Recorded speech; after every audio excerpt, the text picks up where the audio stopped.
your hair getting chopped off.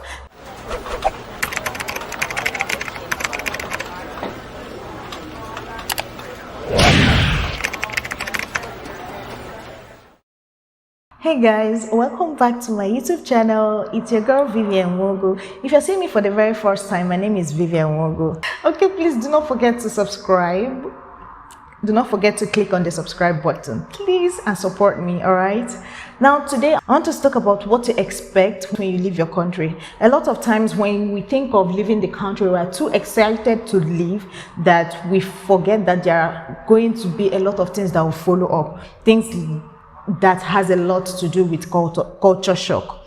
So I'm going to be saying a few. Then if you remember anything extra, leave it in the comment section. I really appreciate that. Firstly, when leaving your country, just remember that some people have better economy than your country, which I assume is why you're leaving. But then, just as they have a better economy, they have your country might have better water. So what I'm trying to say is that you should be prepared for the worst, especially when it comes to water. You might be going to a country where the water is not very good.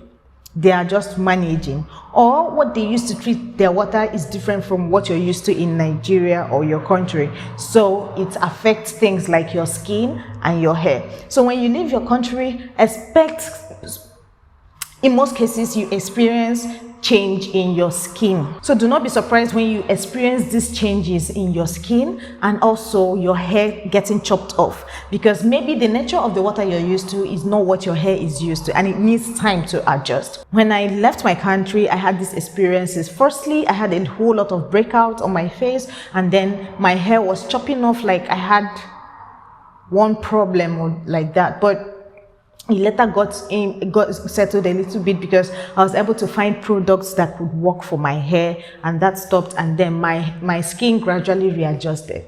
Another thing to expect as a woman is change in your cycle, because you have left the environment you're used to. As we all know, our environment affects our cycle sometimes. If you haven't noticed, now you're hearing this from me, check when you are in your home, just you, your mom, and your parents. You have a regular cycle. You can dictate when your period is going. You can predict when your period is going to come out. But if you visit a friend and stay more than 1 month, you notice that your cycle starts changing. It starts changing because it wants to settle in or be in sync with other ladies around you. That is why I talked about the power of the energy. We humans, we have energy, and even our body system reacts to our surrounding. If you haven't listened to that podcast, you can click the link, copy this link on the screen, and see for yourself and listen to it. So when you change environment, your body also changes. So when you notice that, okay, some people miss their period, other people, their cycle just changes, other people, their cycle becomes shorter. Expect these things unless it becomes too much, it becomes too severe that you cannot bear, or you think it's too abnormal, then you can seek medical attention. Another thing to expect when you leave your country is that your food is not going to be 100% readily available, and even if it's available, it's going to be way more expensive than you used to have it in your home. That is why we always advise that before you travel, you should have plans of the food you might be eating, at least to sustain you for the first 3 months, before you settle in very well and then understand how things work. Another thing you should expect is the rent. When I left Nigeria and moved here, and I saw how much I was spending on rent, I knew in Nigeria I could never pay that amount for a rent. But unfortunately, I had to pay it. And then as time went on, I started settling in and accepting that, this is how it is here. The 1 naira you used to value, you need 10 of it for you to get equivalent of that 1 naira. So let's say, for example, $1 is equal to 570 naira in Nigeria. So the 570 naira in Nigeria can make soup for some families, but $1 cannot buy you burger, depending on where you are.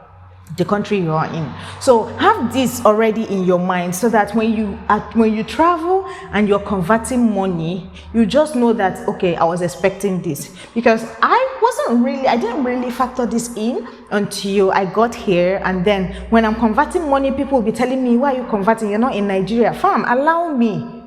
As far as I'm concerned, I have to check, because my money is coming from Nigeria. So if I need $1,000, I need to check it in Naira to see how much it is, so I can appreciate it. Do you understand? Until I was able to settle in, it still does not phase out unless you start earning from that country you are in. So I need you to keep this in mind when you're also preparing. Just know that your living standard is going to get higher than you've been used to. So you don't get drained or mentally disturbed, because these kind of things can affect your psyche. Another thing to expect when you travel is that you're going to be meeting people from diverse culture, backgrounds, and families. What you see as normal might not be normal to them. Things that you hold dear to you might be nothing to them. So when people go against your belief and what you believe in, don't get too hurt. Just see that this person is not seeing things from my own angle, so I have no reason to be upset. Another thing to also expect is that the people that are from your country that you're going to be meeting in this new country have a different mindset. So don't expect that a Nigerian you met abroad should remain Nigerian 100%. Sometimes it's either they have forgotten what they were used to, or what they were taught in Nigeria, or they just don't want to continue in that light. So when you speak to fellow citizens from the same country and they refuse to understand things from your perspective, just let it be that they have a change of mind and they have adopted another person's culture. So that is not your business. That is not your problem. It is their problem. Another thing to expect is that finances, when it comes to healthcare, is going to be difficult. Getting here, it was difficult for me to even think that I will fall sick. In fact, I used to pray every day that I don't fall sick, because falling sick and going to the hospital means that you're going to be spending double or triple of what you could have spent in Nigeria or your country. So keep that in mind. So when you are coming, take the medications you would need to treat things like malaria, typhoid. Even after treating before you travel, take some that you will use to do the final treatment when you get to the country you're going to, because there's a possibility they do not have the medications you will need, even when you go to the hospital. And if they have it, it will be very expensive, because it's not a disease that they are used to. If you watched this to this point, I want to say thank you and I love you. Thank you for staying true. Thank you for staying put with me till now. I really appreciate it. Please do not forget to click the subscribe button, click the like button, and share. Please leave a comment in the comment section if you appreciate my video, and if you have anything else to add, please leave it in the comment section. I would love it. If there's any topic you would like me to handle, I would love it if you suggest that in the comment section. Find me on Instagram at viviannwogu_. Let's connect. Thank you so much for watching, and see you in my next video.